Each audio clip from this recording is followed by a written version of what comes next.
পবিত্র হজ শেষে প্রথম ফিরতি ফ্লাইটে দেশে ফিরেছেন ৩৬৯ জন হাজি। সকল ব্যবস্থাপনায় সন্তুষ্টি প্রকাশ করে হাজিরা জানিয়েছেন কোনো ধরনের ভোগান্তি হয়নি তাদের। স্বাচ্ছন্দ্যে ও নিরাপদে হজ যাত্রীদের ফিরে আসা নিশ্চিত করতে বিমানবন্দরে বিশেষ ব্যবস্থা নিয়েছে কর্তৃপক্ষ। পবিত্র হজ উপলক্ষে সৌদি আরবের উদ্দেশ্যে ঢাকা থেকে প্রথম হজ ফ্লাইটটি যায় গত ২৯ এপ্রিল। সবশেষ ফ্লাইটটি যায় ১ জুন। এই সময়ের মধ্যে ২২০টি হজ ফ্লাইটে ৮৫,৩০০ জন ধর্মপ্রাণ মুসল্লি হজ করতে যান। পবিত্র হজ পালন শেষে মঙ্গলবার বাংলাদেশ সময় সকাল ১০টা ৫৪ সৌদি এয়ারলাইন্সের একটি ফ্লাইটে ৩৬৯ জন হাজি ঢাকার হজরত শাহজালাল আন্তর্জাতিক বিমানবন্দরে পৌঁছান। আরও ৭টি ফিরতি ফ্লাইটে মঙ্গলবার ২৫০০-এর বেশি হাজির দেশে ফেরার কথা। সার্বিক ব্যবস্থাপনায় সন্তুষ্ট হাজিরা। ভীষণ এসি নিয়ে এলো মানিব্যাগ গ্যারান্টি অফার। ১ মাস ব্যবহার করে সন্তুষ্ট না হলে সম্পূর্ণ টাকা ফেরত।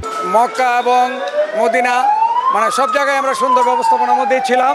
সুন্দরভাবে আমল করতে পেরেছি, কোনো ত্রুটি পরিলক্ষিত হয় নাই। সবার জন্য মঙ্গল কামনা করছি, সবাই যেন ভালো থাকে, সুস্থ থাকে, দেশবাসীর শান্তি শৃঙ্খলা যেন বজায় থাকে, সেই জন্য আমরা দোয়া করেছি।